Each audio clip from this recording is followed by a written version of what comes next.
नमस्कार दोस्तों। अगर आप सच में गंभीरता से यूपीएससी की तैयारी करते हैं तो आपको समझाने के लिए सिर्फ एक ही लाइन काफ़ी है कि यहाँ से यानी कि टॉप 300 सीरीज से लगातार 4 सालों से कट ऑफ से ज़्यादा क्वेश्चंस आ रहे हैं। यानी कि आपने सिर्फ इतना ही तैयार कर लिया तो आप आराम से प्रीलिम्स क्वालिफाई कर सकते हैं। इसीलिए इस सीरीज़ के हर टॉपिक को गंभीरता से समझिए, जैसे बताया जा रहा है उसी तरह से तैयार करिए, फिर देखिए आप कितनी आसानी से प्रीलिम्स क्वालिफाई करते हैं। इस काम को और आसान बनाना है, कम समय में सारे टॉपिक्स तैयार करना चाहते हैं तो ये व्हाट्सएप नंबर है, आप इस पर मैसेज करिए, पूरी जानकारी लीजिए और नोट लेकर अच्छे से तैयार कर लीजिए। एक और तरीका है नोट लेने का, हमारा ऐप है स्टडी विद मास्टर, उसका लिंक दिया गया डिस्क्रिप्शन में, आप जाइए ऐप डाउनलोड कर लीजिए, वहाँ से भी आपको नोट मिल सकती है। ठीक है, चलिए अब आगे बढ़ते हैं। हम पॉलिटी सीरीज़ को आगे बढ़ा रहे हैं। इसके पहले की जो वीडियोस हैं मेरे ख्याल से आपने देखी होंगी, एक बार रिवाइज़ कर लीजिए, अगर नहीं देखा है तो जाके तुरंत देखिए। आज हम पढ़ेंगे मूल अधिकार। और मूल अधिकार में ऐसे नहीं कि ये सामने लाइनें लिख दी गई हैं, एक एक लाइन मैं पढ़ दे रहा हूँ और बात हो गई। वो तो आप भी कर सकते हैं, कोई भी कर सकता है। मेरा काम है ये जो बातें लिखी गई हैं इनमें वो तथ्य, वो कॉन्सेप्ट्स आपको दिखाना जहाँ से प्रश्न पूछे जाते हैं और उस एंगल से दिखाना जिस तरीके से सेंटेंस बनाए जाते हैं। ठीक है, और जो सीधे सीधे प्रश्न पूछे जाते हैं जैसे पीसीएस एग्ज़ाम्स में, वो भी बताऊंगा, क्योंकि आप देखेंगे बहुत सारे क्वेश्चंस यहाँ से पीसीएस में भी पूछे जा रहे हैं क्योंकि सब्जेक्ट तो वही है। यहाँ देखिए, भारतीय संविधान के भाग 3 में अनुच्छेद 12 से 35 तक मूल अधिकारों का विवरण है। यूपीएससी पहले ऐसे प्रश्न पूछती थी, लेकिन अब पीसीएस में भी ऐसे क्वेश्चंस आते हैं, तो ये पीसीएस के लिए भाग 3 आपको याद होना चाहिए, अक्सर पूछा गया है। लेकिन मेरा ध्यान है कि 2020 में प्रीलिम्स में यूपीएससी ने इस बात को लेकर भी एक सेंटेंस बनाया था। मूल अधिकार पे क्वेश्चन था, भाग 3 और उसमें अनुच्छेदों का उल्लेख करके एक लाइन बनाई गई थी। तो ऐसा नहीं है कि यूपीएससी नहीं पूछ सकती, इसको याद रखिएगा। संविधान के भाग 3 को भारत का मैग्ना कार्टा कहा जाता है। ये जो तथ्य है ये पीसीएस वगैरह में पूछा जाता है। अच्छा, इन्हें उच्चतम न्यायालय द्वारा गारंटी और सुरक्षा प्रदान की जाती है। अभी हम बेसिक बातें कर रहे हैं मूल अधिकारों के बारे में, क्योंकि अभी आगे बढ़ेंगे, अनुच्छेद आएंगे, उनके बारे में एक एक करके पढ़ेंगे। लेकिन अनुच्छेदों से हटकर मूल अधिकारों की जो विशेषताएं हैं वहाँ से खूब क्वेश्चंस पूछे जाते हैं, इसलिए बता रहा हूँ। इन्हें उच्चतम न्यायालय द्वारा गारंटी और सुरक्षा प्रदान की जाती है। आगे अभी एक लाइन आएगी, वहाँ मैं अच्छे से समझाऊंगा इसका मतलब क्या है। फिलहाल इतना समझिए कि ये सीधे सीधे एक लाइन पूछी जा सकती है कि मूल अधिकारों की सुरक्षा कौन करता है, और अगर आपने यूपीपीसीएस दिया है तो आप जानते हैं कि ये लाइन पूछी गई है। संसद मूल अधिकारों में कटौती कर सकती है, ये लाइन भी यूपीएससी ने पूछा है, बिना संविधान के ढांचे को प्रभावित किए। ये बहुत महत्वपूर्ण हिस्सा है। केशवानंद भारती मामले को हमने पढ़ा है, आगे भी इसका जिक्र आएगा। तो काफ़ी लंबे समय तक आज़ादी के बाद से संसद और सुप्रीम कोर्ट में मूल अधिकारों को लेकर के एक तरह से कहिए कि प्रतिद्वंद चलता रहा। अपनी अपनी स्वायत्तता की बात होती रही कि किसका क्षेत्राधिकार कहाँ तक है। तो उस समय केशवानंद भारती मामले से पहले ऐसा माना जाता था कि संसद जो है वो मूल अधिकारों में संशोधन कर सकती है किसी भी हद तक, लेकिन बाद में कहा गया कि ऐसा नहीं है, आप कर सकते हैं बिल्कुल, लेकिन संविधान का जो मूल ढांचा है उसे नहीं प्रभावित करना। ऐसा नहीं कि आपने कुछ ऐसा ही बना दिया, कुछ बदलाव कर दिए जो मूल ढांचा ही बदल गया। अब मूल ढांचे का मतलब क्या है? सुप्रीम कोर्ट ने कहा है कि भाई हम आगे चल के बताते रहेंगे, जैसे हमारे यहाँ मूल अधिकार है, कोई ऐसा नहीं कह सकता कि मूल अधिकार नहीं रहेंगे। संसदीय शासन प्रणाली है, ये भी बेसिक स्ट्रक्चर का हिस्सा है, कोई आगे चल के संशोधन करके इसको कोई और शासन प्रणाली नहीं बना सकता। तो इस तरह से कुछ बेसिक बातें हैं, वो समय समय पे आती रहेंगी। इस पर मैंने जोर क्यों दिया? क्योंकि यहाँ से प्रश्न बनते हैं बार बार। अच्छा, मूल अधिकारों में कटौती संविधान संशोधन अधिनियम के तहत किया जा सकता है, ना कि साधारण विधेयक द्वारा। अगर मूल अधिकार में कोई बदलाव करना है, जैसे मान लीजिए कि संपत्ति का अधिकार जो है पहले मूल अधिकार था, बाद में उसको कानूनी अधिकार बना दिया गया, और वहाँ से भी प्रश्न पूछे गए, यूपीएससी ने भी पूछा है, पीसीएस में भी आए हैं। तो जब मूल अधिकार में बदलाव करना हो, कटौती करनी हो खास तौर से, तो ऐसा नहीं होगा कि कोई साधारण विधेयक आ गया। हम इसी सीरीज़ में आगे बात करेंगे कि विधेयक कितने प्रकार के होते हैं, उनका क्या प्रोसेस होता है, सब समझेंगे। तो साधारण विधेयक से संविधान में संशोधन नहीं होता, इसके लिए संविधान संशोधन अधिनियम बनाया जाता है, तब हो सकता है। इसके बाद अगली लाइन पर ध्यान दीजिए। राष्ट्रीय आपातकाल के दौरान, एक सेकंड रुकिए ज़रा, हाँ हम कहाँ थे। राष्ट्रीय आपातकाल के दौरान अनुच्छेद 20 और अनुच्छेद 21 में दिए गए अधिकारों को छोड़कर इन्हें निलंबित किया जा सकता है। मतलब ऐसी व्यवस्था बनाई जा सकती है कि आप बाकी अधिकारों की मांग अभी नहीं कर सकते, उन्हें निलंबित किया जाता है। जब राष्ट्रीय आपातकाल लागू हो तो अनुच्छेद 20 को नहीं हटा सकते, चाहे कुछ भी हो जाए, किसी भी कीमत पर इसे नहीं हटाया जा सकता। और अनुच्छेद 21 अगर आपने पहले से पढ़ा है तो आप जानते हैं कि इसमें क्या है, नहीं पढ़ा है तो अभी हम इसके बारे में बात करने जा रहे हैं। ठीक है, यहाँ देखिए 15, 16, 19, 29, 30 ये जो अनुच्छेद हैं पीसीएस में और यूपीएससी में भी कई बार पूछे गए हैं। यहाँ से नहीं, ऐसे तो एक एक करके पूछे ही जाते हैं, लेकिन एक साथ ये जो अनुच्छेद हैं, इस लाइन को पढ़िए। इसमें दिए गए मूल अधिकार केवल भारतीय नागरिकों को प्राप्त हैं, विदेशी व्यक्तियों को नहीं मिले हैं। अभी हमने देखा कि कहाँ से कहाँ तक अनुच्छेद हैं मूल अधिकारों के, उनमें 15, 16, 19, 29, 30 ऐसे याद कर लीजिए, जो सिर्फ भारतीयों के लिए हैं। हमारे देश में विदेश के नागरिक भी रहते हैं, उन्हें भी मूल अधिकार दिए गए हैं, लेकिन ये जो अधिकार हैं सिर्फ भारतीय लोगों के लिए हैं। ये चीज़ ध्यान रखिए, पूछा जाता है। ये जो विशेषता वाली बातें मैं आपको बता रहा हूँ, सबसे ज़्यादा क्वेश्चन यहीं से पूछे जाते हैं। उसके बाद जो थोड़ा सा अंदर जाके पूछा जाता है वो आगे हम देखेंगे। मूलतः संविधान में संपत्ति का अधिकार जो है, अनुच्छेद 31 जो है वो भी था, ये शामिल था, लेकिन 44वां संविधान संशोधन किया गया 1978 में और इसे उस सूची से हटा दिया गया है, कानूनी अधिकार बना दिया गया है। इसे संविधान के भाग 12 में अनुच्छेद 300A में इसके तहत कानूनी अधिकार दिया गया है। ठीक, इसके बाद यहाँ चलिए कुछ और बेसिक कंसेप्ट्स हैं जो आपको समझने हैं, फिर हम आएंगे अनुच्छेदों पर। ध्यान से समझिएगा। मौलिक अधिकारों से असंगत विधियाँ, इसका मतलब क्या होता है? यूपीएससी पूछ ले, यही लाइन दे के पूछ ले कि भाई इसका अर्थ क्या होता है। 4 कथन बनाए गए हैं, आप बताइए। देखिए, भारतीय संविधान का अनुच्छेद 13 ये बात कहता है कि मौलिक अधिकारों से असंगत या उनका अल्पीकरण करने वाली विधियाँ शून्य होंगी। मैंने इस पे कई बार आपको बताया है। जैसे कोई कानून बन रहा है, मान लीजिए ये कानून का ये दायरा है और ये मूल अधिकार है। ठीक है भाई, अलग अलग विषयों पे कानून बनते हैं, उनका मूल अधिकारों से कोई लेना देना नहीं होता, सब चल रहा है।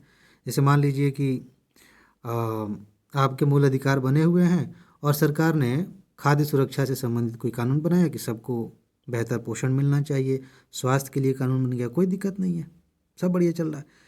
लेकिन कोई ऐसा कानून आए जो कहे कि देखो हम आपके मूल अधिकार को अब काट रहे हैं, यानी कि कोई ऐसा अधिकार, जैसे मान लीजिए कि आपको देश में कहीं भी बसने का अधिकार है, मूल अधिकार में दिया गया है, ऐसा कानून बना दिए कि आप यहाँ देश के बाहर, यूँ कहे कि सॉरी राज्य के बाहर दूसरे राज्य में नहीं बस सकते, तो ये आपके अधिकार का उल्लंघन हो गया, मूल अधिकार का।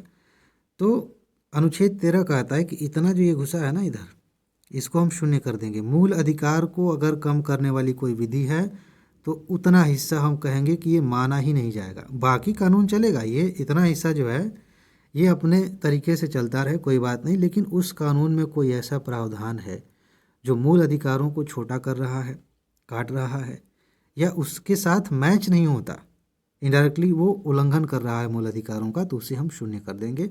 और उस हद तक शून्य हो जाएगा जिस हद तक वो प्रभावित कर रहा है। ज़रूरी नहीं है कि पूरा कानून ही ख़त्म कर दिया जाए, उस कानून का जो हिस्सा मूल अधिकारों पर असर डाल रहा है उसे हटाया जा सकता है। इसे हम कहते हैं जो असंगत विधियाँ, उसके लिए अनुच्छेद 13 है, सुरक्षा के लिए। अच्छा, यह शक्ति सर्वोच्च न्यायालय को अनुच्छेद 32 के तहत और उच्च न्यायालय को, हाई कोर्ट को अनुच्छेद 226 के तहत प्राप्त है। हालांकि सर्वोच्च न्यायालय ने केशवानंद भारती मामले में कहा था कि मौलिक अधिकारों के उल्लंघन के आधार पर संवैधानिक संशोधन को चुनौती दी जा सकती है। ये भी महत्वपूर्ण बात है कि अगर कोई संवैधानिक संशोधन किया गया है और उसमें भी पता चल रहा है कि मूल अधिकारों का उल्लंघन किया गया है, हालांकि अभी अभी हमने देखा कि मूल अधिकारों में बदलाव किया जा सकता है, तो कैसे हस्तक्षेप करेगा सुप्रीम कोर्ट? देखेगा कि भाई कहीं ऐसा तो नहीं कि मूल अधिकारों को इस हद तक आपने काट दिया, तोड़ मरोड़ दिया कि बेसिक स्ट्रक्चर ही प्रभावित हो रहा है, तो उसको चुनौती दी जा सकती है, उसको हटाया जा सकता है। बाकी रिट क्षेत्राधिकार आगे हम पढ़ेंगे इसके बारे में। यह न्यायालय द्वारा जारी किया जाने वाला एक कानूनी आदेश है मूल अधिकारों को लागू करने के लिए हाई कोर्ट भी और सुप्रीम कोर्ट भी रिट जारी करते हैं। सर्वोच्च न्यायालय अनुच्छेद 32 के तहत और उच्च न्यायालय हाई कोर्ट अनुच्छेद 226 के तहत। ये अनुच्छेद आपको ध्यान रखने महत्वपूर्ण है। इसमें क्या क्या शामिल है? बंदी, प्रत्यक्षीकरण, परमादेश, प्रतिषेध, उत्प्रेषण, अधिकार परीक्षा, इनके बारे में थोड़ा विस्तार से पढ़ेंगे। यहाँ से प्रश्न पूछे जाते हैं। एक बात मैं आपको फिर से याद दिला देता हूँ आगे बढ़ने से पहले। मूल अधिकार एक ऐसा चैप्टर है जहाँ से हर साल यूपीएससी 1-2 प्रश्न पूछ रही है। मैं अभी से आपसे जोर देकर कह रहा हूँ कि अगर आपका मन कह रहा है कि हाँ जान गए, आगे पढ़ लेंगे, बहुत अच्छी बात है, सर ने बता दिया, समझ जाइए कि आपका दिमाग आपको फेल करने के लिए प्रोत्साहित कर रहा है। आप फेल हो सकते हैं। क्यों? क्योंकि जो टॉपिक हमें लग गया कि महत्वपूर्ण है उसे भी हम छोड़ रहे हैं। तो हम पढ़ने क्या जा रहे हैं? इधर उधर की बकवास देखने जा रहे हैं, रील देखने जा रहे हैं, आराम करने जा रहे हैं। ठीक है, आराम कर लीजिए, लेकिन दोबारा से आपको याद होना चाहिए कि आराम करने के बाद क्या करना है। ये नहीं कि एग्ज़ाम तक हम इसे टालते चले जाएंगे और बाद में कहेंगे कि यार यहाँ से क्वेश्चंस आते नहीं हैं, आएगा तो देख लिया जाएगा, थोड़ा बहुत तो पढ़ाई है। ऐसी मानसिकता है तो समझ जाइए कि आपका दिमाग आपको फंसा रहा है, आपको बहला फुसला के फेल होने की तरफ ले जा रहा है। कोई बहाना नहीं चलेगा। टॉपिक जो महत्वपूर्ण है उसे याद करना ही पड़ेगा, तैयार करना पड़ेगा। और वैसे भी जहाँ नहीं समझ में आ रहा, देखिए कितना प्यार से समझा रहा हूँ। अब क्या किया जाए? आराम से समझिए, कई बार देखिए वीडियो को, सब कुछ समझ में आएगा। अब हम बात करने जा रहे हैं अनुच्छेदों की। एक अधिकार है समानता का अधिकार। कई बार ऊपर ऊपर से समानता का अधिकार, स्वतंत्रता का अधिकार, धर्म की आज़ादी का अधिकार ऐसे पूछ लिया जाता है, और कई बार अंदर जाके। तो समानता के अधिकार में अनुच्छेद 14 से 18 तक के अनुच्छेद हैं। एक एक करके देखते हैं किसमें क्या है। अगर आप इतना ध्यान रख लें कि अनुच्छेद 14 में कहा गया है विधि के समक्ष समता और विधियों का समान संरक्षण, तो भी आपका काम हो जाता है। देखिए, विधि के समक्ष समता का क्या मतलब है? अनुच्छेद 14 में कहा गया है कि भारत के राज्य के क्षेत्र, मतलब भारत में किसी भी व्यक्ति को विधि के समक्ष समता या विधियों के समान संरक्षण से वंचित नहीं किया जाएगा। कानून के सामने हर कोई बराबर है। प्रत्येक व्यक्ति, ध्यान रखिएगा, प्रत्येक व्यक्ति चाहे वो देश का नागरिक हो या विदेशी हो, सब पर यह अधिकार लागू होता है, सब इसका फ़ायदा उठा सकते हैं।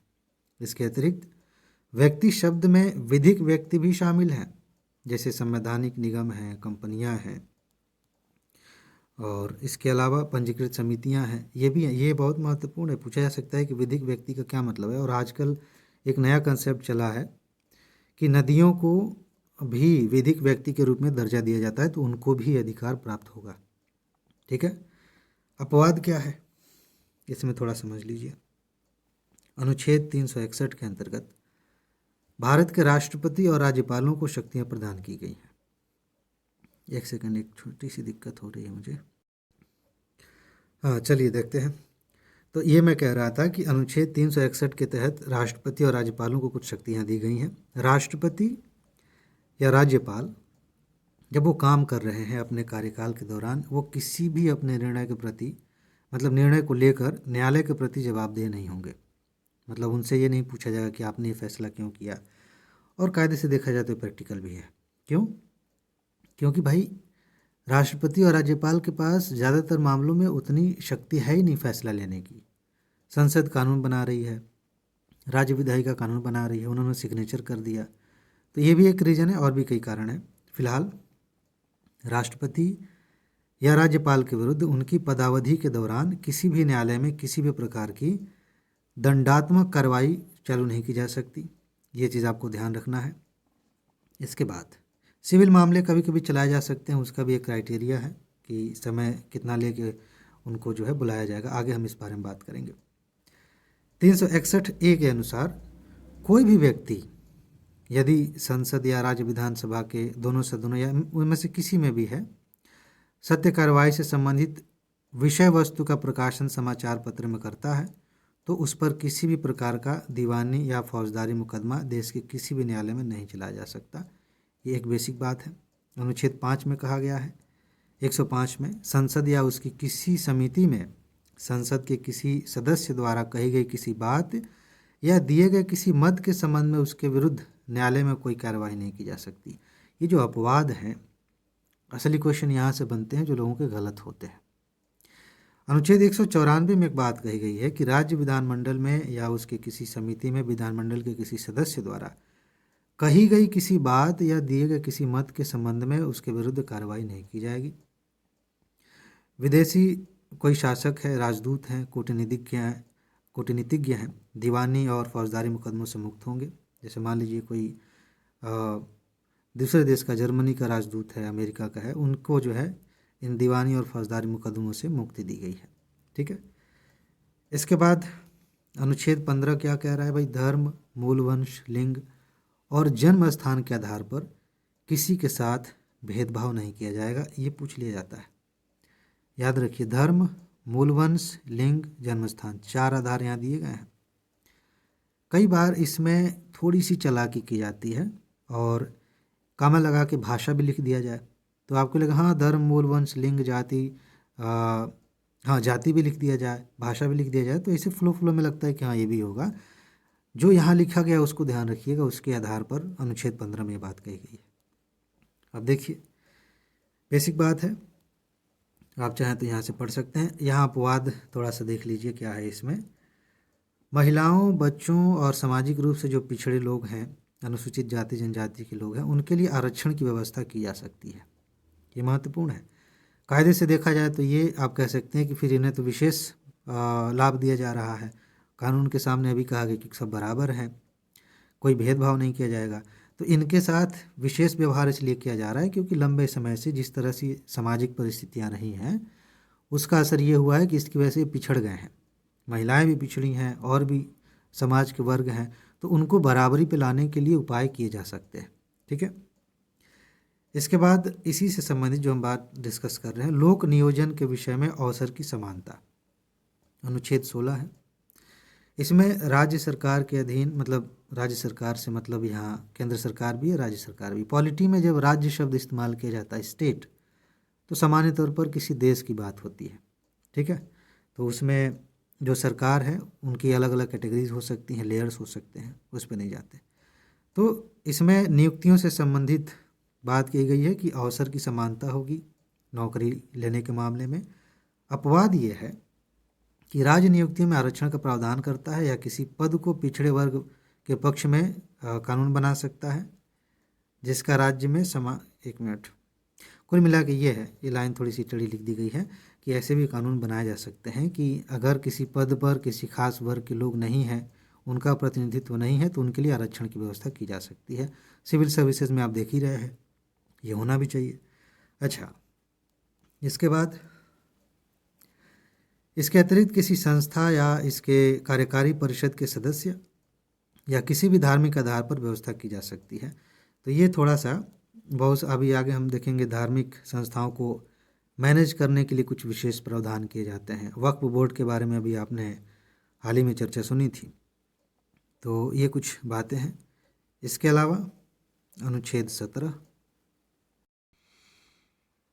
आप में से कुछ दोस्तों को ये डाउट हो सकता है कि क्या बात है सर, बीच बीच में पॉज कर दे रहे हैं। मैं थोड़ा सा सफाई दे दूं, मुझे ऐसा लग रहा है कि मुझे सर्दी होने वाली है और थोड़ा सा नाक जाम जैसा लग रहा है सांस लेने में। जब मैं लगातार बोल रहा हूँ और फिर सांस भी चाहिए ना फिर बोलने के लिए, तो सांस लेने में उतनी हवा अंदर आ नहीं रही है, इसकी वजह से आवाज़ रुक रही है और बोलने में दिक्कत हो रही है। तो कभी कभी मैं ऐसा कर रहा हूँ, लेकिन एक चीज़ ध्यान रखिए, इसकी वजह से मैं समझाने में जल्दबाजी नहीं करूँगा और न ही जल्दी वीडियो ख़त्म करने की कोशिश करूँगा। बीच बीच में भले ही कई बार रोकना पड़े, लेकिन हर बात जहाँ ज़रूरी है वहाँ बताना है, ये मेरी जिम्मेदारी है। ठीक है। कई बार ऐसा हो सकता है, जैसे मान लीजिए मैंने एक सूंघने वाला वो रखा है विक्स, ठीक है, तो हो सकता है कि बीच में मैं पॉज ना करूं, एक बार इसको सूंघ लूं तो हो जाएगा। ठीक है। चलिए, तो अनुच्छेद 17 की बात हम कर रहे थे। इसमें क्या है, अस्पृश्यता का अंत करने की बात की गई है। किसी भी रूप में हमारे देश में अस्पृश्यता नहीं होनी चाहिए, छुआछूत नहीं होनी चाहिए। दुर्भाग्य है अभी भी होता है हमारे देश में, और ये निशानी है इस चीज़ की कि जब देश पिछड़ा रहता है तो ये बुराइयां बड़ी अपना जड़ जमा कर रखती हैं। आप समझिए, देश तभी विकसित होगा जब इस तरह की बुराइयां हमारे देश से निकलनी शुरू होंगी। और उनका आचरण भी निषिद्ध है कि कोई भी ऐसी बात इस तरह से नहीं कहेगा जिसमें भेदभाव दिखे, छुआछूत दिखे। ठीक है, तो यही बात यहाँ पर लिखी गई है। ठीक है, इसके बाद से अगली बात, अस्पृश्यता के अपराध के दोषी व्यक्ति को संसद या राज्य विधानसभा के लिए चुनाव के लिए अयोग्य घोषित किया जाता है। ये बात आपको ध्यान रखनी है। अगर कोई व्यक्ति चुनाव मांगते समय इस तरह की बात कर दे तो वैसे भी अयोग्य हो जाएगा, या फिर इसका कोई अपराधी पाया गया है, साबित हो गया है, तो वो चुनाव नहीं लड़ सकता। ठीक है, क्योंकि चुनाव लड़के आप समाज की सेवा करने जा रहे हैं और समाज में भेदभाव आप पहले से कर रहे हैं, तो ये मानसिकता दिखाती है कि आप इसके लायक है नहीं। ठीक है, इसमें क्या है, प्रत्यक्ष या अप्रत्यक्ष रूप से अस्पृश्यता का प्रचार करना, कोई व्यक्ति ऐसा कर रहा है तो किसी भी व्यक्ति को किसी भी दुकान, होटल, सार्वजनिक पूजा स्थल और सार्वजनिक मनोरंजन के स्थान में प्रवेश करने से रोकना। अभी भी हमारे देश में खासतौर से साउथ इंडिया में ऐसे मामले आ जाते हैं कई बार कि मंदिर में नहीं जाने दिया जा रहा है। नॉर्थ इंडिया में भी ऐसे मामले आते हैं। अस्पतालों, शैक्षणिक संस्थानों या छात्रावासों में सार्वजनिक हित के लिए प्रवेश से रोकना, ये भी शामिल है। पारंपरिक, धार्मिक, दार्शनिक या अन्य आधारों पर अस्पृश्यता को उचित ठहराना कि हमारे पारंपरिक ग्रंथों में ये बात कही गई थी इसलिए ये अच्छी बात है, इस तरह की कोई बात कह रहा है तो वो भी दोषी है। ठीक है, अस्पृश्यता के आधार पर अनुसूचित जाति के व्यक्ति का अपमान करना, ऐसे कुछ मामले पिछले कुछ सालों में देखे गए हैं, बहुत शर्म की बात है। तो ये सारी चीज़ें जो हैं एक तरह से कहें कि अपराध की श्रेणी में आती हैं। इसके बाद अनुच्छेद 18 में क्या कहा गया है, सेना या विद्या संबंधी सम्मान के अलावा किसी भी उपाधि पर रोक लगाई गई है। अंग्रेज़ों के ज़माने में बहुत तरह की उपाधियां धारण करके लोग घूमते थे, राय बहादुर, राजा साहब, इस टाइप की उपाधियां। इन सबको हटा दिया गया, ये भी समानता लाने के लिए ही किया गया। अब आप जानते हैं ना कि हम समानता की बात कर रहे हैं, अनुच्छेद 14 से 18 समानता की बात है, तो ये सब समानता लाने के ही प्रावधान है। उन सबको हटाया गया, कहा गया कि सेना से संबंधित आप जानते हैं वीर चक्र दिए जाते हैं तो वो दिया जाए, और ज्ञानपीठ पुरस्कार वगैरह दिए जाते हैं विद्या से संबंधित। इनको छोड़ के बाकी कोई उपाधि नहीं कोई धारण करेगा। ठीक है,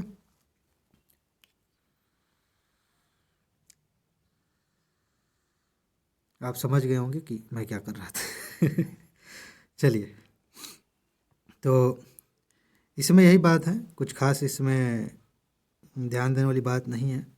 जो महत्वपूर्ण बातें होती मैं आपको बता देता हूँ। ये इम्पोर्टेंट है।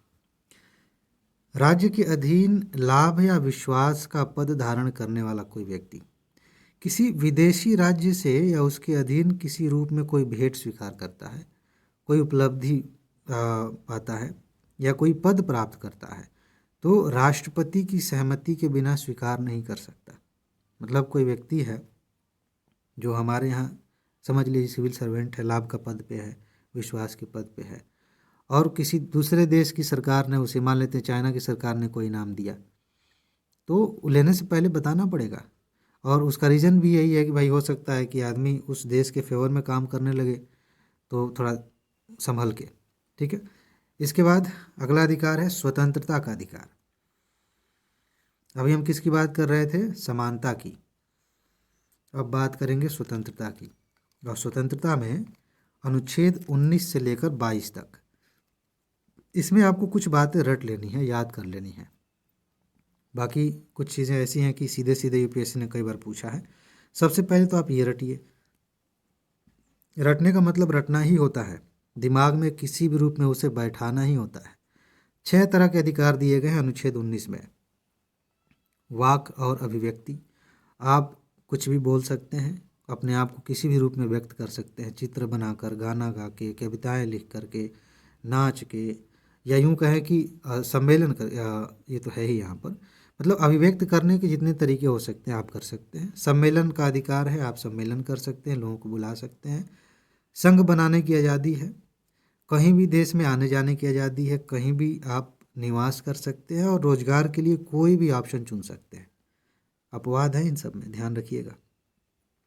फिलहाल ये आपको याद रखना है। अब इसी में थोड़ा विस्तार से देखने लायक बात है कि वाक और अभिव्यक्ति की स्वतंत्रता का अधिकार क्या है। यहाँ से सबसे ज़्यादा यूपीएससी ने क्वेश्चंस पूछे हैं। जब भी अनुच्छेदों से क्वेश्चंस आए हैं तो यहाँ से प्रश्न ज़्यादा आए हैं, इसके बाद से अनुच्छेद 21 से आए हैं। ठीक है, 21 की बात अभी हम करेंगे। प्रत्येक व्यक्ति मतलब प्रत्येक नागरिक को अभिव्यक्ति दर्शाने, मत देने, विश्वास और अभियोग लगाने के मौखिक, लिखित, छिपे हुए मामलों में स्वतंत्रता देता है। ये शांतिपूर्वक सम्मेलन में भाग लेने का अधिकार देता है। किसी भी नागरिक को बिना हथियार के शांतिपूर्वक संगठित होने का अधिकार देता है। इसमें सार्वजनिक बैठकों में भाग लेना, प्रदर्शन करना। हालांकि अभी हाल ही में एसएससी प्रोटेस्ट हुआ था। कभी कभी आपको ऐसा महसूस होगा कि ये सब कहने की बातें हैं, प्रैक्टिकली ऐसा होता नहीं है। तो कुछ हद तक हाँ, सरकारें कई बार कुछ चीज़ों को इग्नोर करती हैं। आप हर चीज़ कानून के मुताबिक करते हैं, फिर भी उसमें कोई न कोई कमी निकाल कर आपको रोका जाता है। ये एक दुर्भाग्य है। धीरे धीरे जब जनता समझदार होगी तो सरकारें भी मजबूरन सही रास्ते पर आ जाएंगी। यह व्यवस्था हिंसा, अव्यवस्था, गलत संगठन और सार्वजनिक शांति भंग करने के लिए नहीं है। तो वही शांति भंग करने के नाम पे कि शांति भंग हो रही है, अव्यवस्था फैल रही है, कई बार सही आंदोलन को भी दबा दिया जाता है। खैर, ये चीज़ें आपको ध्यान रखनी है। कई बार आलोचना करने वाला, खासतौर से निबंध अगर लिखना हो, बहुत ज़्यादा आलोचना नहीं करनी, बहुत नेगेटिव नहीं होना, लेकिन तार्किक बात अगर आप करते हैं तो सरकार के खिलाफ कोई कमी है तो बिल्कुल आप बता सकते हैं, उसमें डरने की बात नहीं। संगम या संघ बनाने का अधिकार दिया गया है, बेसिक चीज़ है। अबाध संचरण मैंने बताया, ये भी बेसिक बात है, आपको याद होना चाहिए। निवास का अधिकार है, व्यवसाय आदि कर सकते हैं कोई भी। इसमें कोई अनैतिक काम नहीं शामिल है, ध्यान रखिए। जैसे महिलाओं या बच्चों का दुरुपयोग करना, खतरनाक व्यवसाय कोई कर रहे हैं, विस्फोटक वगैरह, पता चले कि बम बना रहे हैं और कह रहे हैं कि हम कोई भी अधिकार, हमारा अधिकार है कोई भी रोजगार चुनने का, तो भाई ये बम बना के आप करेंगे क्या? नुकसान होगा ना दूसरों का, दूसरों के मूल अधिकारों का हनन होगा। किसी ने खरीद के कहीं फोड़ दिया, बंदूक बना रहे हैं, तो इस तरह की चीज़ें जो है अलाउड नहीं है, ठीक है। कुछ हथियारों के मामले में कुछ सीमा तक कुछ चीज़ें हैं, लेकिन यहाँ पर विस्तृत रूप से देखा जाए तो कहने का मतलब ये है कि कोई भी व्यवसाय आप नहीं चुन सकते जो जनहित में, मूल अधिकारों के खिलाफ है, मतलब जनहित में नहीं है, मूल अधिकारों के खिलाफ है, वो सब आप नहीं कर सकते, ठीक है। उसके बाद ये जो अनुच्छेद 20 है, यहाँ से थोड़ा अंदर जाके यूपीएससी पूछती है, तो थोड़ा अच्छे से समझिए इसको, ठीक है। ध्यान से इस चीज़ को ध्यान से समझिए। कई बार जो कथन बनाए गए हैं अंदर जाके यूपीएससी ने पूछा है। अपराधों के लिए दोष सिद्धि के संबंध में संरक्षण क्या है ये? अनुच्छेद 20 किसी भी अभियुक्त या दोषी करार दिए गए व्यक्ति, चाहे वो देश का नागरिक हो या विदेशी हो या कंपनी हो, परिषद का कानूनी व्यक्ति हो, इसको मनमाने या अतिरिक्त दंड से संरक्षण प्रदान करता है। भाई कोई व्यक्ति दोषी है तो ठीक है, कानून सम्मत उसको सज़ा मिलेगी, लेकिन मनमाने तरीके से कोई भी आप उसको सज़ा नहीं दे सकते, अतिरिक्त दंड नहीं दे सकते। मान लीजिए किसी ने कोई चोरी की है, जुर्माना कानून के मुताबिक लगता है 500 रुपया, आपने उससे 1500 रुपये का जुर्माना लगा दिया, तो ये अतिरिक्त दंड हो गया, ये नहीं कर सकते। यहाँ देखिए, किसी भी व्यक्ति को अपराध के लिए तब तक दोषी नहीं ठहराया जाएगा जब तक कि ऐसा कोई कार्य करते समय जो व्यक्ति अपराध के रूप में आरोपित है, किसी प्रवृत्त विधि का अतिक्रमण नहीं किया गया है, ठीक है। अगर मान लेते हैं कि किसी ने चोरी की, ध्यान से समझिएगा, ये बहुत इंपॉर्टेंट लाइन है, किसी ने चोरी की, किसी खास तरह की चोरी, मान लेते हैं कि सामान की चोरी होती आई है और गाड़ियों की चोरी, गहनों की चोरी होती आई, उस पर कानून बने हुए हैं, ठीक। लेकिन किसी ने किसी का नाम चुरा लिया, मान लेते हैं, कल्पना कर लेते हैं, नाम इन द सेंस कि उस व्यक्ति ने अपने नाम से कोई ब्रांड बनाया और कोई कह रहा है कि ये मैं हूँ, इस तरह का कुछ मान लेते हैं, कल्पना कर लेते हैं कि ऐसा कोई कानून नहीं है। तो अगर कोई उस तरह का कानून नहीं बनाया गया, हालांकि अभी भी हमारे यहाँ है जो ऐसे हमारे अधिकार हैं, कानूनी अधिकार, जो हम ब्रांड बनाते हैं, कॉपीराइट अधिकार जो भी कहिए, उस पे तो कानून है। कल्पना कर लीजिए कि कानून नहीं बनाया, अपराध हो गया, साफ साफ दिख रहा है कि अपराध हुआ है, लेकिन कोई कानून का उल्लंघन नहीं हुआ है, तो उसे दोषी नहीं माना जाएगा।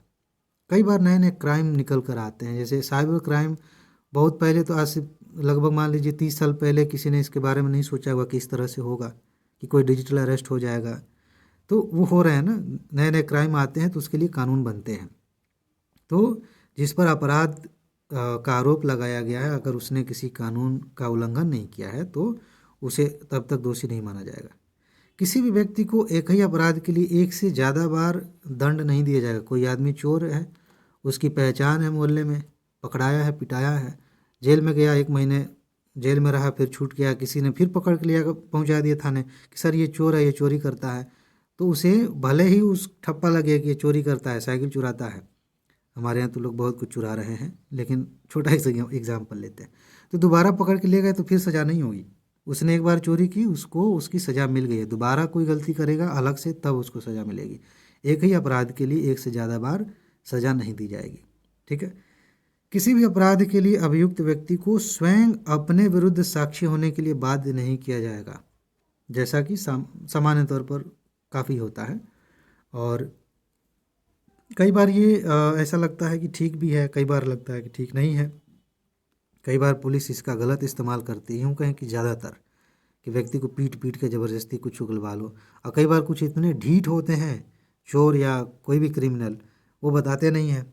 बहुत सारे आतंकवादी लोग होते हैं, वो नहीं बताते, तो उनसे उगलवाने के लिए ऐसे उपाय कर लिए जाते हैं। तो इसमें ये बड़ा ही ये मतलब क्या कहें, एक तरफा नहीं जा सकते। इसको ना बहुत अच्छा कह सकते हैं, ना बहुत बुरा कह सकते हैं कि ये जो तरीका अपनाया जाता है।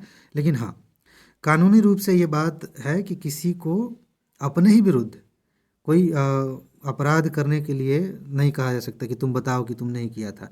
अगर उसने कह भी दिया थाने में, कोर्ट में अगर चाहे तो मुकर सकता है कि सर इन्होंने मारपीट के हमसे कहलवाया था, तो वो बात नहीं मानी जाएगी।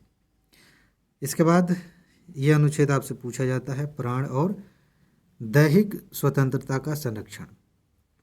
इसमें इसका पूरा जो निचोड़ है मैं आपको बता देता हूँ, क्योंकि क्वेश्चन यहाँ से जो पूछे जाते हैं ना, वो ये बातें ज़्यादा नहीं पूछी जाती हैं। ये पूछा जाएगा कि पर्यावरण का अधिकार किस अनुच्छेद के तहत है। स्वच्छ हवा का अधिकार, यूपीएससी ने पूछ लिया। आपको अपने मन की शादी करनी है, वो किसके तहत आएगा।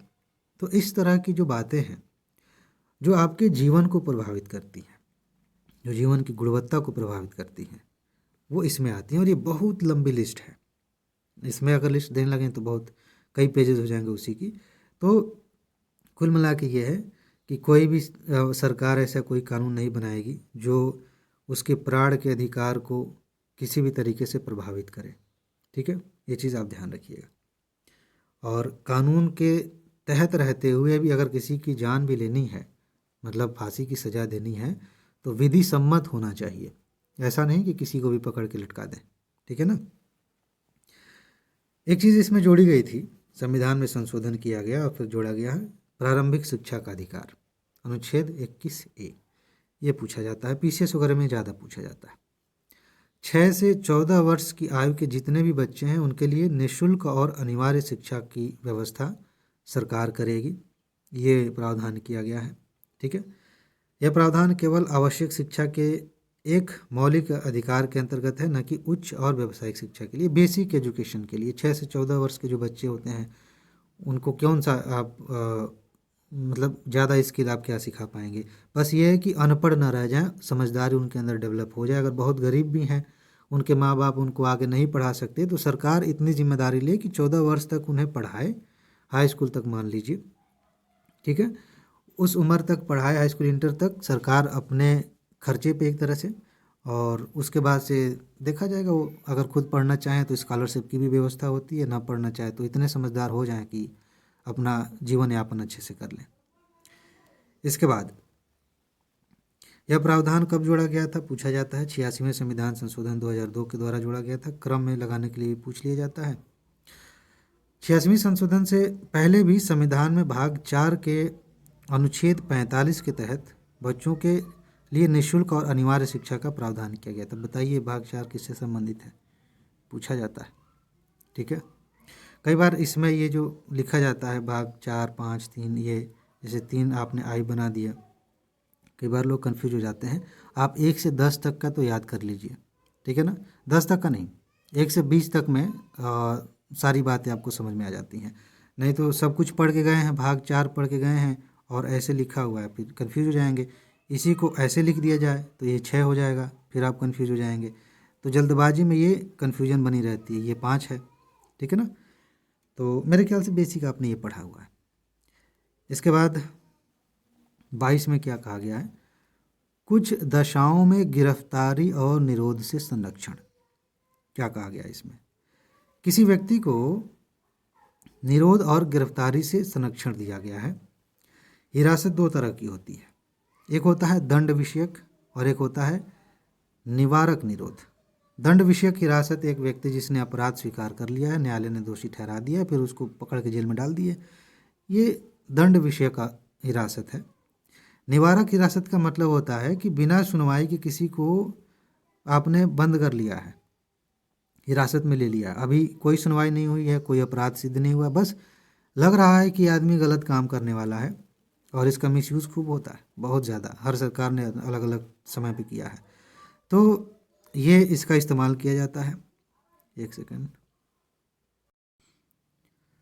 हाँ, तो ये बात समझ में आ गई आपको कि हिरासत दो तरह की होती है।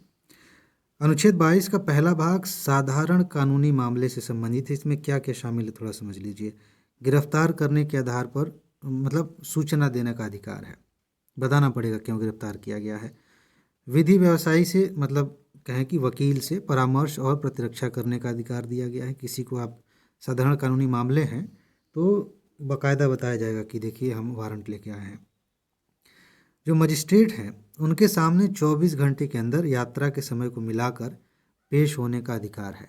ठीक है, यहाँ पर कुछ लोग कंफ्यूज हो जाते हैं कि यात्रा के समय को मिलाकर इसका क्या मतलब होता है, थोड़ा इसको समझ लीजिए। कई बार ये कन्फ्यूजन रहती है कि 24 घंटे के अंदर जो है मजिस्ट्रेट के सामने पेश करना है। कई बार कई जगहों पे ये तथ्य गलत लिखा होता है कि यात्रा के समय को हटाकर। ऐसे तो पुलिस वाले कह दें कि सर हमको आने में 4 दिन लग गया, अब हम 4 दिन बाद पहुंचा रहे हैं, क्या गारंटी है कि वो लेकर निकले ही थे व्यक्ति को। हिरासत में बहुत बार हिरासत में मौत हो जाती है, इसीलिए कहा गया भाई मजिस्ट्रेट के सामने पेश करो, जिसे पकड़ के लाए हो, देखें तो सही कौन है ये आदमी, थोड़ा सा एक बार वेरीफाई भी हो जाए। तो ये बहुत ज़रूरी है, और इसमें यात्रा का समय मिलाकर कहा गया है। ठीक है, ये इसके साथ आप कंफ्यूज ना हो, कुछ जगहों पे गलत है। उस गलती को सुधारने का एक ही तर्क है कि आप खुद अपना कॉमन सेंस लगाइए। पहली बात ये है कि आप हवा में तो किसी को गिरफ्तार कर नहीं रहे हैं, एक ज़िले के अंदर किसी न किसी ज़िले में ही तो होगा, और उस ज़िले में मजिस्ट्रेट का ऑफिस होता है। ठीक है, मान लीजिए जिस ज़िले का वो नागरिक है उसी ज़िले में पकड़ा गया है, वहीं आप पेश कर रहे हैं। नागरिक नहीं कहना चाहिए, निवासी कहना चाहिए। तो वहाँ पे मजिस्ट्रेट के पास जाने में 24 घंटा बहुत है, कुछ घंटे में पहुँच जाएंगे आप, ज़िले के किसी भी कोने से होंगे तो ये चीज़ ध्यान रखी जाती है। ठीक है, इसके बाद दंडाधिकारी द्वारा बिना अतिरिक्त निरोध के 24 घंटे में रिहा करने का अधिकार है। ये अगर वो पाता है कि सब ठीक ठाक है तो उसे छोड़ भी सकता है। ठीक है, मजिस्ट्रेट। इसके अलावा ये ज़्यादा इम्पोर्टेंट है, अनुच्छेद 22 का दूसरा भाग निवारक हिरासत से संबंधित मामले, निवारक, हाँ उससे निवारक हिरासत मामले से संबंधित है। इस अनुच्छेद में नागरिक और विदेशी दोनों के लिए सुरक्षा के प्रावधान दिए गए हैं। अब आप थोड़ा सा ध्यान से समझिए। किसी व्यक्ति की हिरासत अवधि 3 महीने से ज़्यादा नहीं होगी। मान लीजिए आतंकवादी मान लिया किसी को और उसे पकड़ के बंद किया है, पूछताछ कर रहे हैं, जानकारी निकाल रहे हैं। ठीक है, देश की सुरक्षा की बात है, लेकिन इसमें भी बात कही गई है कि 3 महीने से ज़्यादा समय तक आप उसे हिरासत में नहीं रख सकते, जब तक कि एक सलाहकार बोर्ड ये बात साबित मतलब कह न दे कि ये ठीक है, इसको पकड़ के रखो। सलाहकार बोर्ड में हाई कोर्ट के जज होते हैं, एक बोर्ड बनाया जाएगा, वो बताएंगे, बैठक होगी कि हाँ ये व्यक्ति जो है संदिग्ध है, खतरनाक है, इसको और लंबे समय तक रख सकते हैं। निरोध का आधार संबंधित व्यक्ति को बताया जाना चाहिए, उसको बाकायदा बता दो कि तुमको क्यों पकड़ा गया है, इतना तो बता ही देते हैं। निरोध वाले व्यक्ति को यह अधिकार है कि वह निरोध के आदेश के विरुद्ध अपना प्रतिवेदन प्रस्तुत करे। ये चीज़ दी जाती है हर क्रिमिनल को, ये या फिर कोई ऐसे भी कोई संदिग्ध व्यक्ति है जो क्रिमिनल नहीं है, उसे अधिकार दिया जाता है कि अपना प्रतिवेदन इसके खिलाफ कर सकता है। इसके बाद अगला सेगमेंट है इसी में, शोषण के विरुद्ध अधिकार, महत्वपूर्ण है। ये अनुच्छेद बस मिलान करने के लिए पूछे गए हैं ज़्यादातर। तो इसमें सीधी सी बात है कि अनुच्छेद 23 है, बलात् श्रम का प्रतिषेध करता है। मानव तस्करी, ज़बरदस्ती श्रम, इस पर प्रतिबंध लगाया। किसी को पकड़ के आप ज़बरदस्ती बेगारी नहीं करा सकते। पहले के ज़माने में ऐसा होता था कि घर पे रखा हुआ है किसी को और उसको कर्जे में डुबा रखा है एक तरह से, कि तुम्हारे बाप दादों को हमने कर्जा दिया था, अब तुम काम करो। एक तरह से वो बलात् श्रम कर रहा है। मानव तस्करी इसी में है कि उसको भी गैर कानूनी बताया गया है। भारतीय संविधान का अनुच्छेद मानव तस्करी, बेगार यानी कि बलात् श्रम और इसी प्रकार के अन्य श्रमों को जो है इसके तहत कवर करता है, और ऐसी कोई भी घटना कहीं भी होती है तो फिर उसके खिलाफ कार्रवाई होगी। यह अधिकार भारत के नागरिक और गैर नागरिक दोनों के लिए उपलब्ध है। ये बात आपको ध्यान रखनी है, मैंने शुरू में ही बताया था। मानव तस्करी के विरुद्ध अधिकार में क्या क्या शामिल है, देखिए, पुरुष, महिला और बच्चों की खरीद बिक्री, वैश्यावृत्ति, देवदासी या दास बनाना किसी को, ये सब उसमें शामिल है। तो ठीक है, इसमें ये काम की बातें थी। अनुच्छेद 24 में एक खास बात है जो आपसे पूछा जाता है, सिर्फ मिलान करने के लिए, कारखानों में बच्चों को आप नहीं लगा सकते। ठीक है, जो खास तौर से जो खतरनाक कारखाने जहाँ से सेहत पे असर पड़ सकती है, 14 वर्ष से कम उम्र के बच्चों को आप काम पे नहीं लगा सकते। बाकी कुछ सामान्य बातें हैं, आप इन्हें पढ़ सकते हैं। इसके बाद है धर्म की स्वतंत्रता का अधिकार 25 से 28। इसमें क्या कहा गया है समझ लीजिए। 25, अनुच्छेद 25, अंतःकरण की और धर्म के अबाध रूप से मानने और आचरण करने और प्रचार करने की स्वतंत्रता है। कई बार अलग अलग धर्मों ने इसका इस्तेमाल अपने कुछ गलत तरीकों को, जैसे नरबलि की प्रथा थी, उसको सही करने के लिए कुछ लोगों ने शुरू में आवाज़ उठाई थी, और भी चीज़ें हैं। अंतःकरण और धर्म को अबाध रूप से मानने आचरण करने की आज़ादी है कि आप अपने धर्म को मानिए, जिस तरह से मानना चाहते हैं मानिए, जिस तरह से पूजा पाठ करना चाहते हैं आप करिए, लेकिन उसमें भी कुछ अपवाद हैं। सामाजिक अव्यवस्था फैलती हो, दंगे हो सकते हैं, सांप्रदायिक तनाव बढ़ सकता है, तो सरकार उस पर रोक लगा सकती है। ये चीज़ आप ध्यान रखिएगा। बाकी तो सामान्य बातें, इसकी सीमाएं यहाँ पर लिखी गई, वही मैंने आपको बताया था। धार्मिक कार्यों के प्रबंधन की स्वतंत्रता है। प्रत्येक व्यक्ति अपने धार्मिक संप्रदाय के लिए अपने तरीके से अपना संप्रदाय मैनेज कर सकता है, अपना कार्य मैनेज कर सकता है। जैसे मान लीजिए कि पंडाल बनाना है पूजा करने के लिए, या ताजिया बनाना है, या फिर और किसी भी धर्म में कोई धार्मिक अनुष्ठान हो रहा है, तो उसमें आज़ादी दी गई, लेकिन यहाँ भी एक लिमिट तक ही। ठीक है, इसका भी मतलब ये नहीं होना चाहिए कि आप कुछ भी कर रहे हैं धर्म के नाम पर और दूसरों को नुकसान हो रहा है, तो वो ठीक नहीं है। वो बेसिक बातें यहाँ पर है। किसी धर्म की अभिवृद्धि के लिए करों के संदाय के बारे में आज़ादी, इसको थोड़ा समझ लीजिए। 27 में ये बात कही है, किसी व्यक्ति को विशिष्ट धर्म या धार्मिक संप्रदाय की अभिवृद्धि, मतलब एक तरह से कहें कि अपने धर्म को बढ़ाना है, उसके रख रखाव के लिए कुछ काम करना है, व्यय करने के लिए कोई कर देने के लिए बाध्य नहीं किया जाएगा। ज़बरदस्ती किसी से आप टैक्स नहीं मांग सकते, पैसा नहीं मांग सकते कि तुम हमारे धर्म के हो तो पैसा दो, हमें अपने धर्म को दुनिया का सबसे बड़ा धर्म बनाना। इस तरह की कोई बकवास कर रहा है, ज़बरदस्ती पैसा मांग रहा है, तो उससे छूट दी गई है।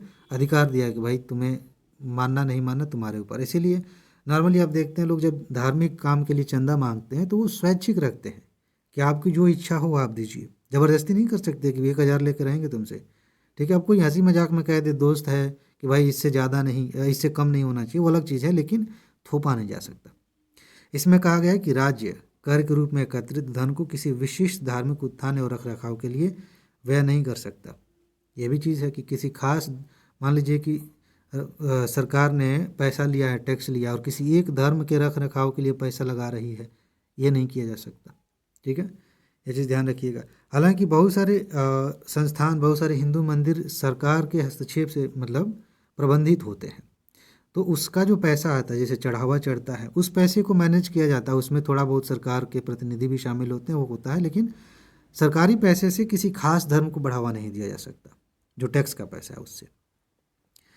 तो यही है, यह केवल कर लगाने से पर प्रतिबंध लगाता है, न कि शुल्क लगाने पर। वही चंदा वगैरह शुल्क वगैरह लगा सकते हैं लोग, वो ठीक है। शुल्क लगाने का उद्देश्य धर्मनिरपेक्ष शासन प्रशासन द्वारा धार्मिक संस्थानों को नियंत्रित करना है। इसके बाद अनुच्छेद 28, कुछ शिक्षा संस्थानों में धार्मिक शिक्षा या धार्मिक उपासना में उपस्थित होने के बारे में स्वतंत्रता।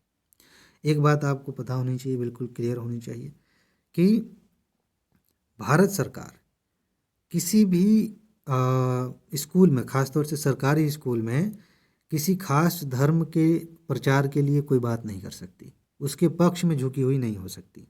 ये बात क्लियर हो गई। किसी भी व्यक्ति को किसी खास धर्म में उपासना या किसी आयोजन में उपस्थित होने के लिए बाध्य नहीं किया जा सकता। ये कुछ बातें हो गई। रही बात शिक्षा संस्थानों की, तो हर धर्म के अपने तरीके होते हैं। कुछ शिक्षा संस्थान खुलते हैं, जैसे मदरसे होते हैं। हिंदू धर्म के भी अलग अलग जो संप्रदाय हैं, उन्होंने अपने अपने तरीके से स्कूल बना रखे हैं, सब चलता है।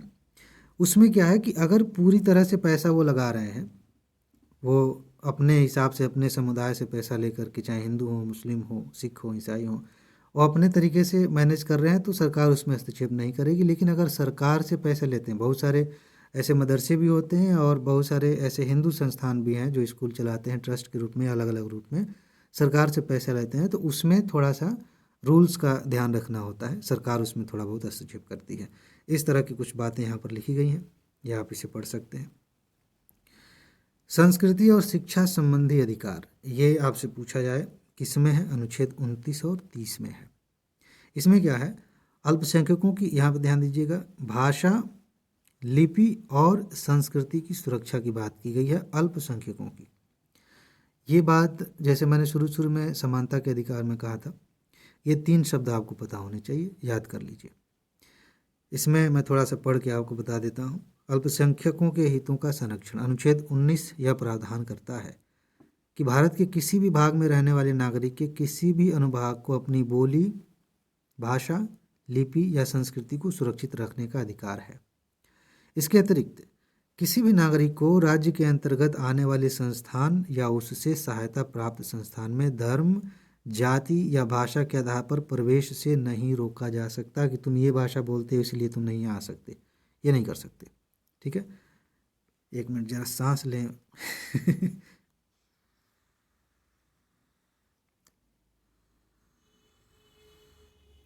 चलिए, हो गया, तो सांस ले लिए। अब वापस यहाँ आते हैं। अनुच्छेद 29 धार्मिक अल्पसंख्यकों और भाषाई अल्पसंख्यकों को सुरक्षा प्रदान करता है। ये चीज़ आपको ध्यान रखनी है। सॉरी, यहाँ पे गोला करना चाहिए था। हालांकि उच्चतम न्यायालय ने व्यवस्था दी है कि इस अनुच्छेद की व्यवस्था केवल अल्पसंख्यकों तक ही सीमित नहीं है, जैसा कि सामान्यतः माना जाता है, क्योंकि नागरिकों के अनुभाग शब्द का मतलब नागरिकों के किसी हिस्से की बात हम कर रहे हैं। इसका अभिप्राय अल्पसंख्यक और बहुसंख्यक दोनों से है। हो सकता है कि कोई समुदाय किसी राज्य में बहुसंख्यक हो, दूसरी जगह अल्पसंख्यक हो, उसका भी थोड़ा ध्यान रखना पड़ता है।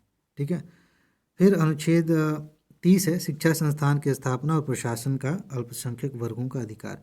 ये मैंने थोड़ा सा मिक्स किया है। अभी हम बात कर रहे थे संस्थानों की, जो कहानी मैंने आपको सुनाई थी ना कि प्राइवेट अगर है, मतलब धार्मिक संस्थान है, खुद के पैसे से चल रहा है, तो उसमें सरकार जो है हस्तक्षेप उस तरह से नहीं कर सकती। अगर सरकार से फंडिंग ली है, मान्यता प्राप्त है उस तरह से, तो कुछ हस्तक्षेप होता है, सरकार के नियमों को मानना होता है। वो आधी कहानी यहाँ भी आके शामिल होती है, ध्यान रखिएगा। ठीक है, कई बार समझाने के चक्कर में फ्लो में बातें निकलती हैं, लेकिन ये मूल अधिकारों का ही हिस्सा है। दोनों के बीच में थोड़ा सा अंतर आप करेंगे तो कन्फ्यूजन नहीं होगा। तो अपने धर्म के लिए, अपने धर्म की के प्रचार प्रसार के लिए भी शिक्षा संस्थान बना सकते हैं। उनका प्रशासन आप खुद संभाल सकते हैं। बेसिकली हस्तक्षेप की जो बात मैं कर रहा हूँ वो प्रशासन के मामले में ही होता है।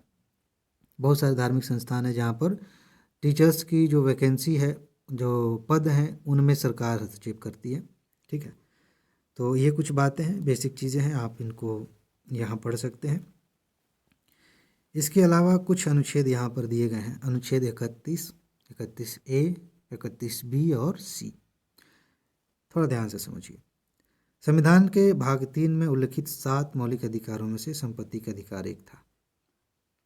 हालांकि संविधान लागू होने के समय से ही संपत्ति का अधिकार, मौलिक अधिकार, सबसे ज़्यादा विवादास्पद था, क्योंकि उस समय बहुत सारे लोग जमींदार थे, हजारों एकड़ की ज़मीन थी। बहुत सारे लोग ऐसे थे जिनके पास कोई ज़मीन नहीं थी। अब मौलिक अधिकार है ज़मीन, तो उनसे लेना बड़ा मुश्किल है, तो इस पर विवाद हुआ, कहानी आगे बढ़ी, 44वां संशोधन हुआ। ठीक है, मौलिक अधिकारों में से संपत्ति के अधिकार को हटाया गया। ठीक है, और अनुच्छेद 301 में डाल दिया गया। शुरू में हमने इसको पढ़ा है। अब ये एक वैधानिक अधिकार है, कानूनी अधिकार है। कानूनी अधिकार या वैधानिक अधिकार, इसे संवैधानिक, हाँ संवैधानिक अधिकार, इसको मेरे ख्याल से यहाँ संवैधानिक अधिकार नहीं होना चाहिए, वैधानिक अधिकार होना चाहिए, ठीक है।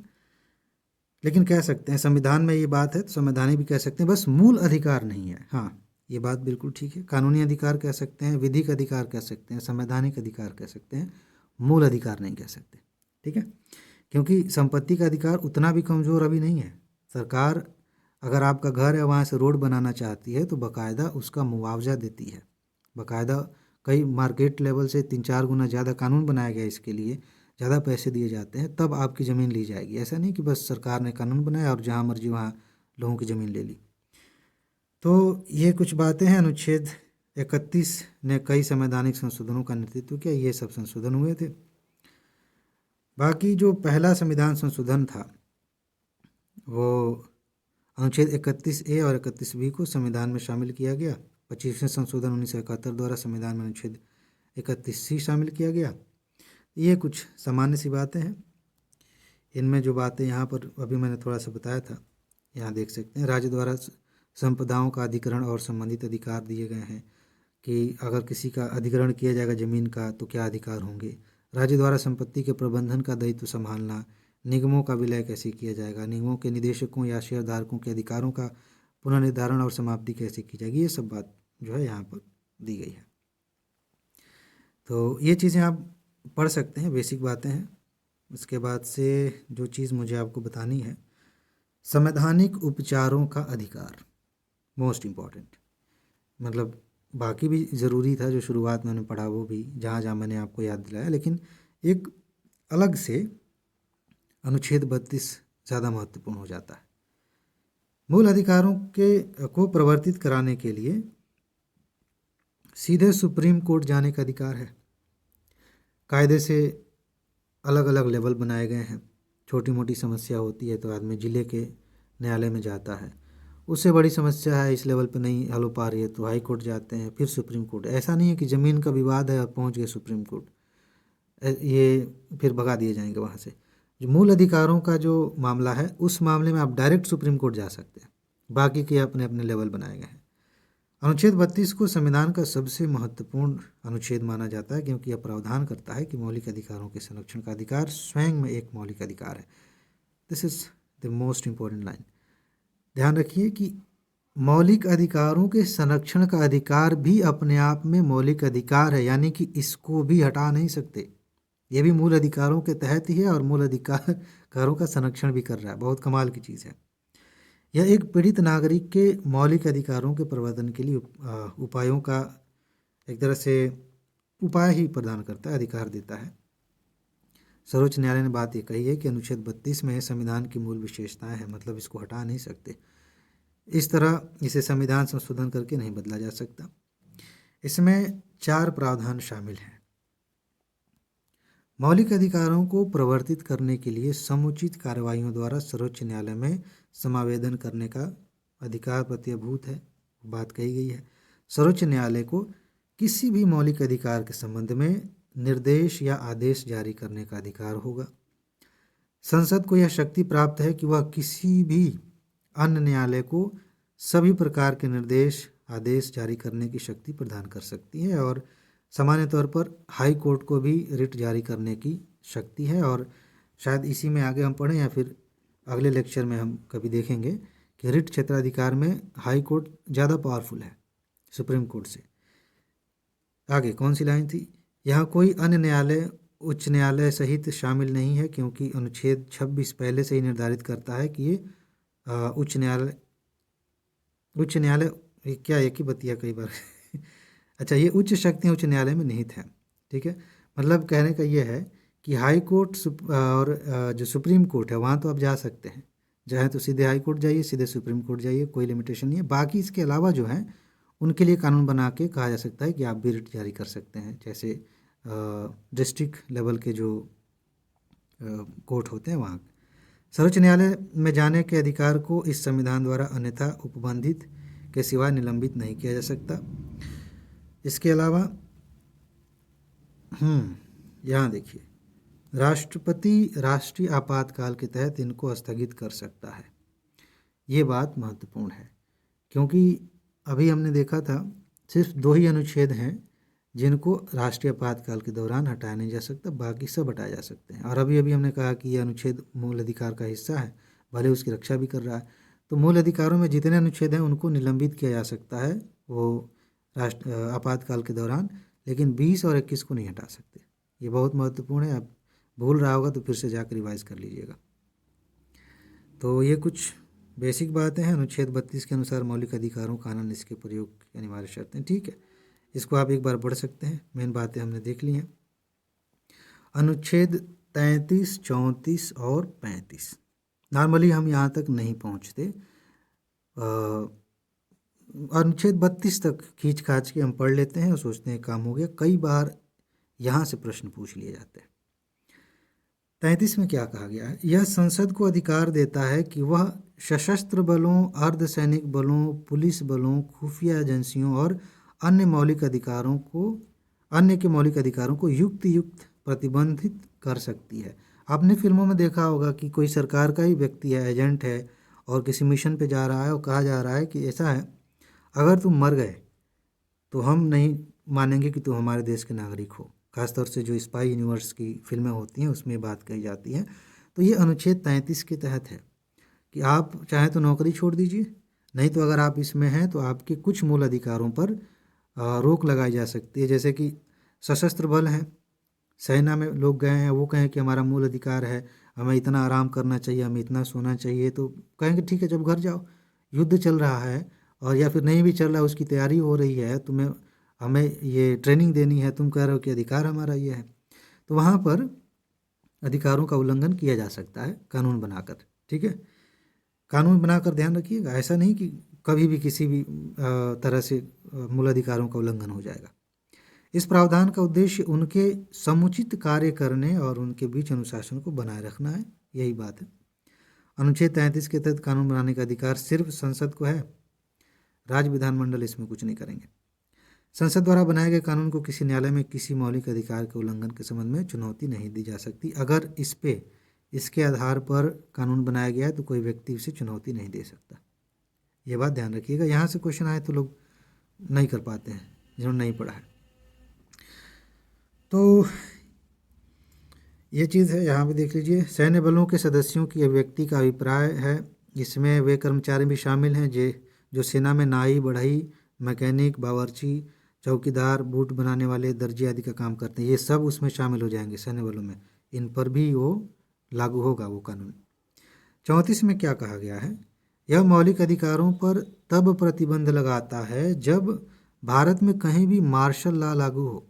मार्शल लॉ के सिद्धांत को ब्रिटिश कानून से लिया गया है, बहुत महत्वपूर्ण है। हालांकि मार्शल लॉ की व्याख्या संविधान में नहीं की गई। यहाँ से प्रश्न यूपीएससी ने पूछा है, ध्यान से देख लीजिए। हमारे संविधान में इसकी व्याख्या नहीं की गई है, और हर साल लगभग एक क्वेश्चन आप देख लेते हैं जिसमें एक कथन लिखा रहता है कि संविधान में ये बात परिभाषित है, इसकी व्याख्या की गई है, ध्यान देना होता है। ठीक है, इसके बाद लेकिन इसका शाब्दिक अर्थ है सैन्य शासन, अगर लगा दिया जाए कहीं पर। मार्शल लॉ को असाधारण परिस्थितियों जैसे युद्ध है, अशांति की स्थिति आ गई है, दंगा हो गया है, कानून का उल्लंघन हो गया है, तो वहाँ पर लागू किया जाता है। इसके अलावा 34 संसद को अधिकार देता है कि वह किसी भी सरकारी कर्मचारी या अन्य व्यक्ति को उसके द्वारा किए जाने वाले कार्य की व्यवस्था को बरकरार रखे या पुनर्निर्मित करे। संसद किसी मार्शल लॉ वाले क्षेत्र में जारी दंड या आदेश को वैधता प्रदान करता है। ठीक है, संसद द्वारा बनाए गए क्षतिपूर्ति अधिनियम को किसी न्यायालय में केवल इस आधार पर चुनौती नहीं दी जा सकती कि वह किसी मौलिक अधिकार का उल्लंघन करता है, ये भी सेम बात है। 35 में क्या कहा गया है? अनुच्छेद 35, यह अनुच्छेद केवल संसद को कुछ विशेष मौलिक अधिकारों को प्रभावी बनाने के लिए कानून बनाने की शक्ति प्रदान करता है। यह अधिकार राज्य विधानमंडल को प्राप्त नहीं है। ठीक है, संसद के पास इन मामलों में कानून बनाने का अधिकार है। कौन से मामले हैं भाई? किसी राज्य, केंद्र शासित प्रदेश, स्थानीय या अन्य प्राधिकरण में किसी रोजगार या नियुक्ति के लिए निवास की व्यवस्था का एक प्रावधान करना हो। ठीक है, कि आप कहाँ से निवास कर रहे हैं इसका भी एक प्रमाण चाहिए और उसके आधार पर हम देखेंगे तो ये कानून बना सकती है। मौलिक अधिकारों के क्रियान्वयन के लिए निर्देश, आदेश, रिट जारी करने के लिए सर्वोच्च न्यायालय या उच्च न्यायालय को सशक्त बनाने के लिए और मजबूत करने के लिए कानून बनाए जा सकते हैं।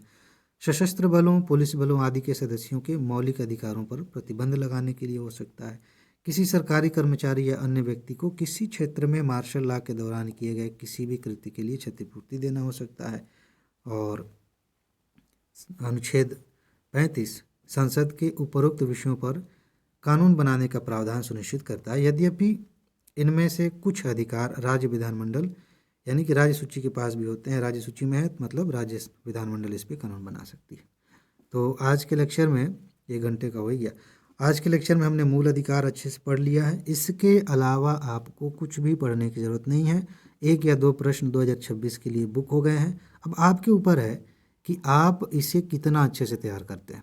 वीडियो में मुझे पता है कि एक लिमिटेशन होती है कि बार बार देखने पर समय ज़्यादा लगता है। तो एक बार आपने वीडियो देख लिया है, जाइए आप नोट लीजिए, बार बार रिवाइज़ करिए। जिन दोस्तों ने नोट ले लिया है वो इस वीडियो को देखें तो उन्हें ज़्यादा मज़ा आएगा। क्यों? क्योंकि आपने पहले ही सब कुछ पढ़ा है। फिर आप जब वीडियो देखते हैं तो आप इसमें देख पाते हैं कि यार इस एंगल से तो मैंने नहीं सोचा था, यही बात मैं कई बार पढ़ चुका हूँ लेकिन मेरे ध्यान में नहीं आया। तो ज़्यादा फ़ायदा होता है। एडवांस में सारी नोट आपको दी जा चुकी है। आपको क्या करना है, ऊपर ही आपको नंबर दिया गया था जब ये लेक्चर शुरू हुआ है, तभी उस पर मैसेज करिए, जाकर नोट ले लीजिए, या फिर डिस्क्रिप्शन में जाइए, वहाँ पर ऐप का लिंक दिया गया है, उस पर जाइए, वहाँ से आप नोट परचेज कर सकते हैं और मैं तो सबूत दिखाऊंगा। अब आपके ऊपर है कि आप इस बात के लिए तैयार हैं कि नहीं कि हाँ भाई मेरा भी हो रहा है इस बार। ठीक है, तो बस आज बस इतना ही है। अपना ख्याल रखिए, खुश रहिए, मस्त रहिए, मुस्कुराते रहिए, जल्दी से सफल होइए और ज़िंदगी को एंजॉय कीजिए। आगे मिलते हैं। नमस्कार।